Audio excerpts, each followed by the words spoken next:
쓰면 안 되죠? 볼게요. 16번이요. 네. 16번 KW는 아돌프 히틀러랑요 챔버레인이었는데 그냥 어쨌든 아돌프 히틀러는요 뭐한 사람이니까 나쁜 사람입니다. 남을 잘 속이는 사람이에요. 그 다음에 챔버레인은 뭐한 사람이요? 잘 속는 사람입니다. 끝. 그 주제도 특별한 거 없어요. 그냥 히틀러와 챔버레인이 사이에 있었던 일. 속이는 히틀러와 계속 속는 챔버레인. 끝. 알겠죠? 요 정도. 그럼 KW는요 이 두 사람이었고요. 다시 말하지만 이 사람은요 뭐합니까? 커닝 계속 속인다고요.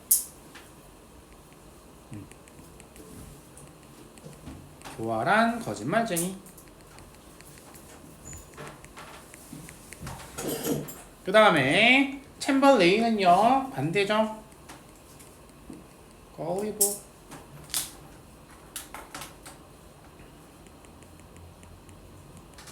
속기 쉬운 사람.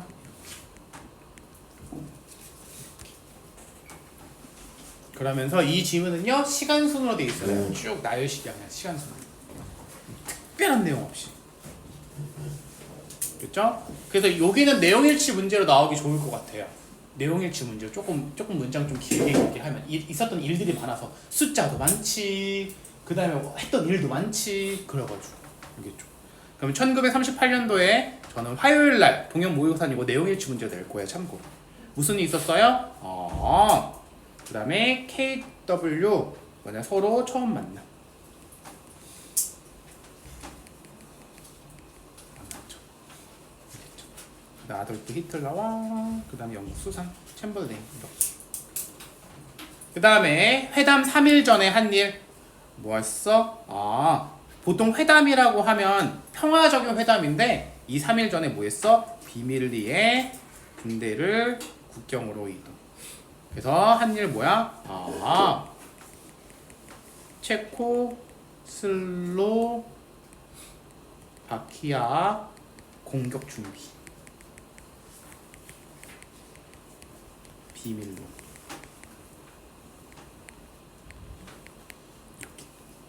이거 비밀리에라고 하니까 무슨 빌딩 이름 같냐? 파밀리에.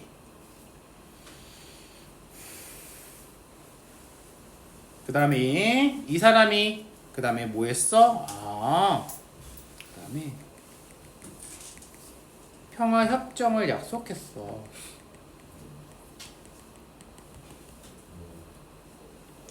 왜? 기습적인 기습 공격의 성공 가능성을 올리기 위해서 거짓말했다고. 거짓말. 하지만 챔버레인은요 뭐 했습니까? 트러스트 믿었어요. 과거 시제니까 이리 써봐요. 믿었습니다.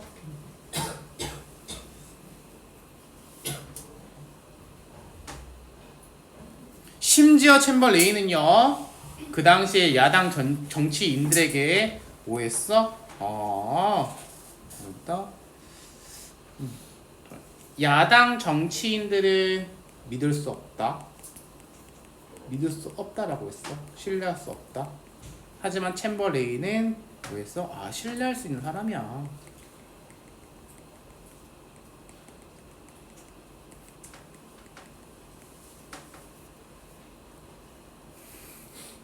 그리고 심지어 또 챔버레인이요 이번엔 여동생한테 뭐라고 했어? 히틀러 신뢰할 수 있는 사람이야.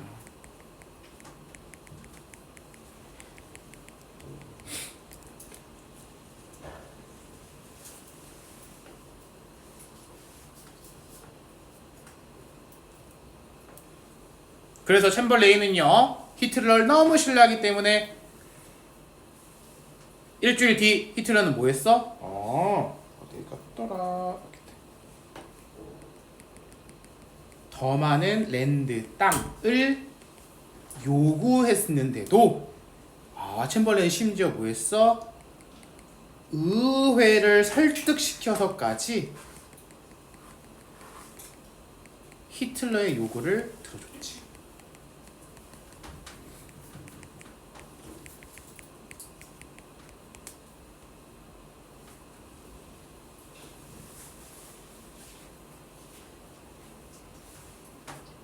그리고 심지어 챔벌레인 이런 말 또 하죠. 다시 말하지만 계속 말하는 거야. 챔벌레인이 말한 발언 세 가지. 첫 번째는 야당, 두 번째는 여동생, 세 번째는 또 이런 말까지 하는 거야. 뭐라고? 다시 말하지만 히틀러 네, 신뢰할 수 있는 사람이라고.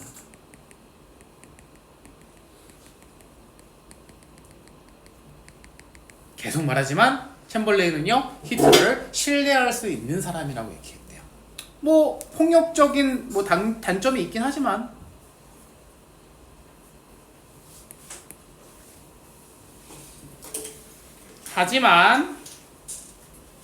몇 달 뒤 평화협정을 했습니까? 기습 공격을 했습니까? 기습 공격을 했죠.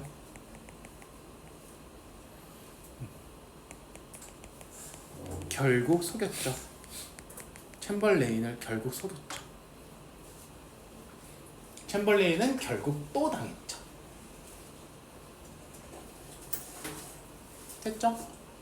정빈이 일어나고 KS는 뭐라고 쓰면 돼요? 큰 주제는 없어요. 그냥 아돌프 히틀러와 그 다음에 챔벌레인 이야기, 또는 잘 속이는 히틀러와 잘 속는 챔벌레인, 또는 끝까지 믿는 챔벌레인과 결국 속인 히틀러. 알겠죠? 엄청 막 특이한 독특한 주제문은 아니에요. 넘어갈게요. 그 다음에 17번이야 18번이요. 처음에 저희 내신 대비했을 때 했던 질문이라 조금 기억이 안 날 것 같아서 좀 걱정이 되긴 해요. KW 볼까요? KW는요 Testing Strategies, 평가 전략. 근데 뭘 평가하고 싶어? 학생들이 뭘 학습하고 있는지 지식에 대한 이제 평가를 하고 싶대. 근데 설명 1은 뭐냐면 배운 내용을 직접적으로 시험 보는 것이고, 하지만 얘가 어디? 탐구 중심 수업에서도 여전히 중요하다라는 게 KW였어. 한번 다시 볼게요. 여기 첫 주 했던 거라서 테스팅 스트래티지스는요 확인 전략은요 또는 테스트 전략은요 relating to 뭐와 연결된 직접적인 평가, 컨텐트 노리지, 컨텐츠는 컨텐츠라고 해석하셔도 괜찮고요. 저는 내용이라고 할게요. 또는 개념. 우리가 배우는 내용에 대한 지식을 직접적으로 평가하는 것과 연관된 테스팅 전략은요, 시험 전략은요, 여전히 가치가 있습니다. 여전히 중요합니다. 뭘 하고 있는 수업에서요? 탐구를 끄집어내는 교실에서요. 괜찮죠? 네, 그럼 옆으로 넘어가 볼게요. 다시 KW는 뭐라고요? 평가 전략, 시험 전략. 테스팅, 그 다음에 스트래티지스.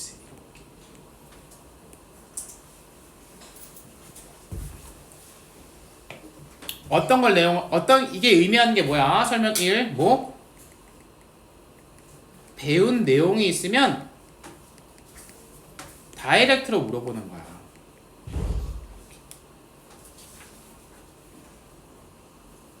다이렉트 어세스먼트.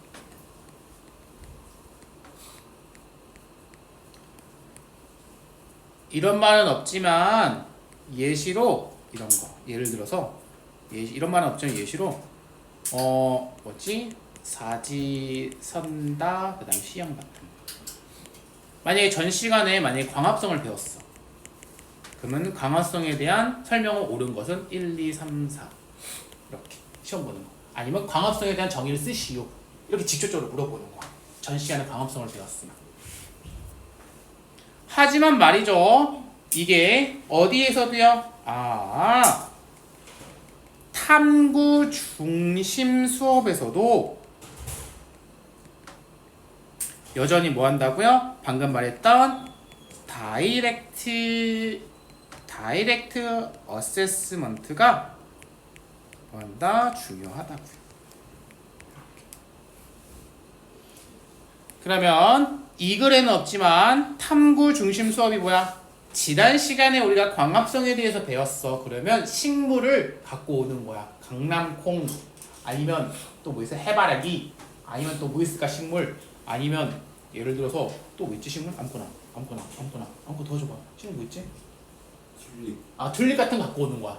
그리고 햇빛이 쨍쨍한 곳에 놓는 애들이랑 햇빛이 쨍쨍하지 않은 곳에 놓는 거랑 하면서 비교해 보는 거야. 그러면 햇빛이 쨍쨍한 곳에 놓은 식물들은 잘 자라네. 햇빛이 쨍쨍하지 않은데 식물들은 잘 자라지 않네. 그럼 그걸 가지고 너네들 스스로 탐구하는 거야. 생각하는 거야. 왜 그럴까? 이게 탐구 중심 수업. 돼야 돼요? 네. 그러면 가정 예를 들어서 봐봐. 이 사람이 상황을 준 거야. 오로지 어떤 거? 탐구 능력만 평가.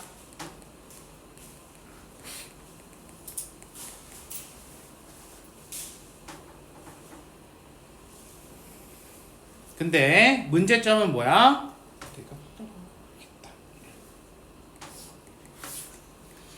탐구 스킬과 그 다음에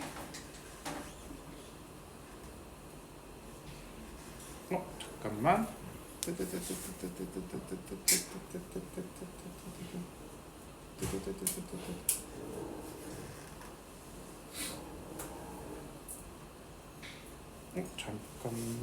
잠깐만. 이거다. 그렇지. 여기 옆에다 써준다. 그리고 여기다가 미안해. 컨텐츠. 학생의 컨텐츠. 내용이나 또는 개념. 이렇게. 개념은 이제 무시. 여기 무시한 상황.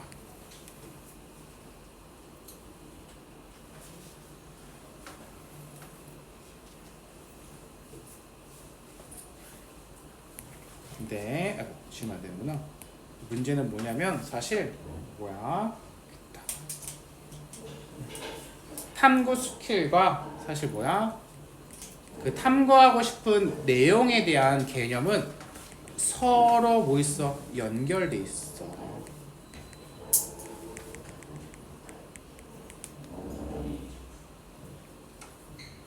따라서 오직 학생의 탐구 능력만 평가하면 문제가 발생할 수 있다고. 왜? 탐구 스킬과 컨텐츠는 서로 연결돼 있으니까.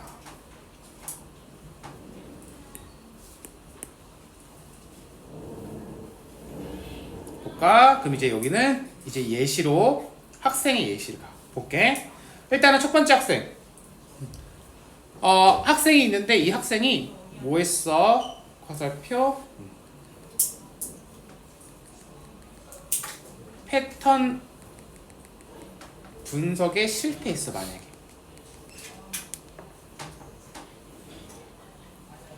그럼 얘는 뭘 배워야 돼? 탐구 능력이야 패턴 분석에 대한 내용을 학습해야 돼. 패턴 분석에 대한 내용을 학습해야지. 왜냐면 이유는 컨텐츠인데 가로 열고 패턴 분석 컨텐츠를 제대로 이해하지 못한 학생일 수도 있다고.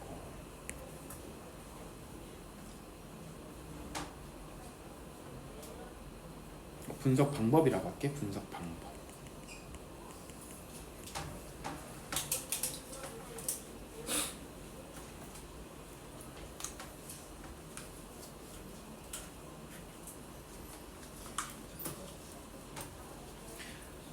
그 다음에 또는 이유 2. 그럼 또는 똑같이 컨텐츠 내용인데 이번에 어떤 내용을 모르는 거야? 미안해 얘들아. 컨텐츠가 아니고 이건 스킬이다. 스킬. 탐구 스킬이다. 미안해. 탐구 스킬. 미안해. 탐구 스킬. 그 다음에 두 번째는 컨텐츠인데 그 다음에 패턴을 만드는 내용. 이렇게.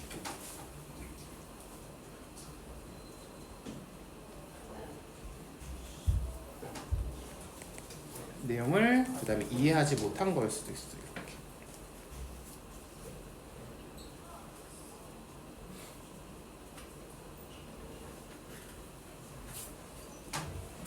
됐지?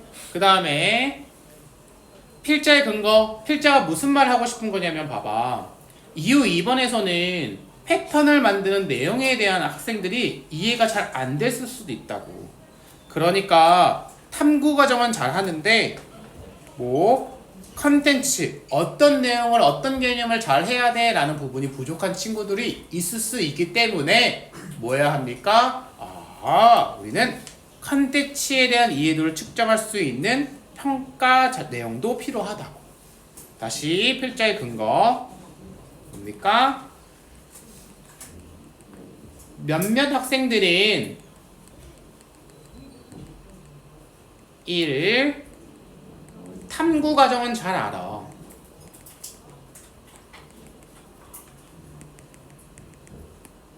하지만 2.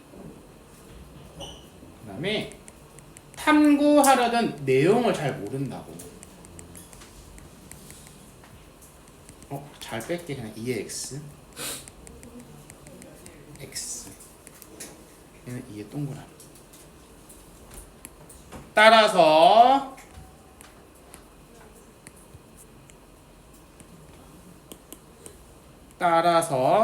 뭐 탐구 수업에서도 탐구 중심 수업에서도 뭐가 필요해? 탐구 내용 컨텐츠에 대한 이해도 직접 평가가 필요하다.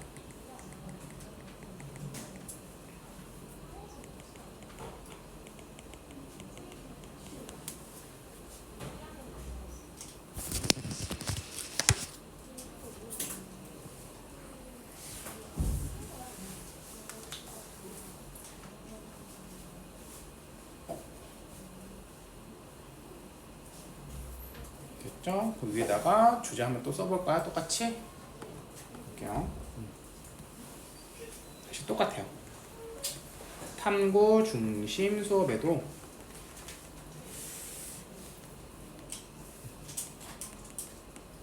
탐구 내용 컨텐츠에 대한 뭐가 필요합니까? 직접적인 평가가 필요하다. 이렇게 정리하면 되겠죠. 탐구 중심 수업에서도요, 탐구 내용에 대한 직접적인 평가가 필요하다고요.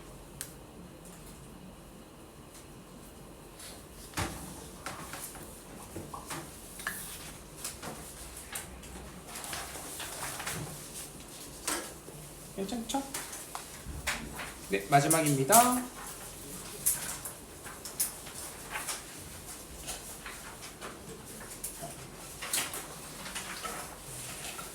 네, 마지막 18번.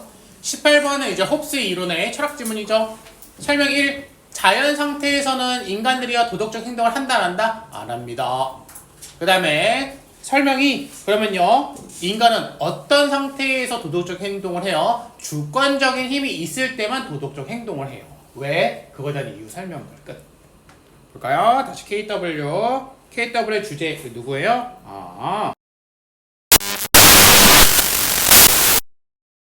그 다음에 홉스 이론에서의 누구? 그 다음에 휴먼. 이렇게.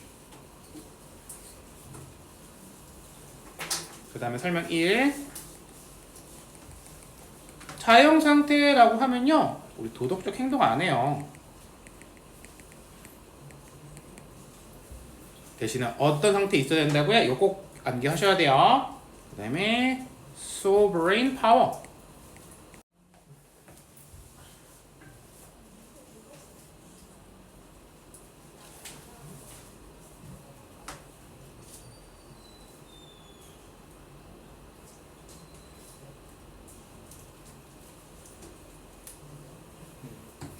sovereign power는요, 그 다음에 주권적 권력.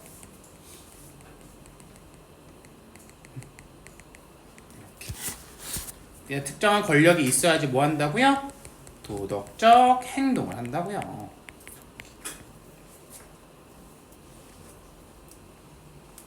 그 다음에 내려갈게요. 그 다음에 자연 상태의 인간의 삶이요. 뭐합니까? 고독하고 가난하고 그 다음에 지저분하고 그 다음에 잔인하다고요.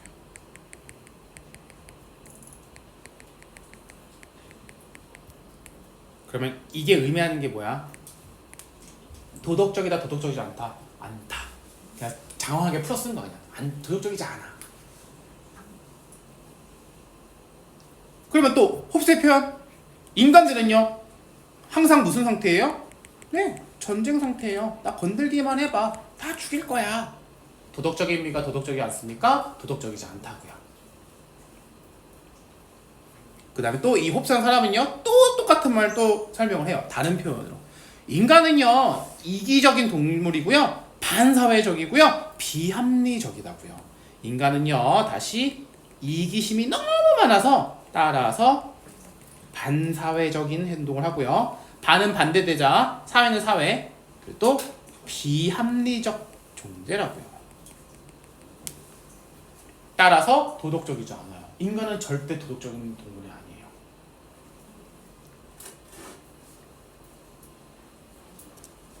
내려가 볼까요? 그러면 도대체 지금 사회처럼 인간들을 모이게 하는 이유가 뭐야 도대체? 홉스에 따르면요, 첫 번째, 서로 좋아서는 아니야. 서로 좋아서는 아니야. 뭐 한 거야? 서로 무서워서 그래. 두려움 때문에 그렇다고. 두려움. 볼까? 그럼 다시 상호 애정, 그 다음에 mutual, 상호. affection은 애정이란 뜻이에요. 애정이 아니에요. 뭡니까? mutual fear of, 사람에 대한 현재와 그리고 future, 미래에 대한 두려움 때문이라고요. 사랑이 아니라, 애정이 아니라 두려움 때문이야.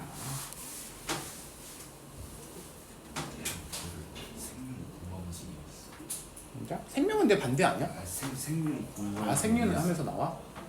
홉스는 안 나오는데 알고 있어. 같은 내용이야? 비슷한 계열이야? 아니 조금 달라 그 사람. 사회계랑 쓰는 그게 그 일반적인 상태에서는 악한데 개인이 자기 지키려고 사회를 만들어서 그거에 대한 계약을 하고 그걸 만드는 게 국가인데 그 계약이 있는데 여기 써버리니까. 네. 그 다음에 그럼 K 쓸게요. 그 다음에 뭡니까? 홉스의 이론에 따른, 그 다음에 인간의 도덕적 행동의, 그 다음에 이유, 이렇게 쓰면 되겠죠. 홉스의 이론 따르면요, 인간은요 도덕적 행동을 하는 이유 뭐라고요? 서로에 대한 두려움 때문이라고요. 또는 주권적 권력이 있을 때만이라고요. 이렇게 풀이한 거예요. 괜찮죠?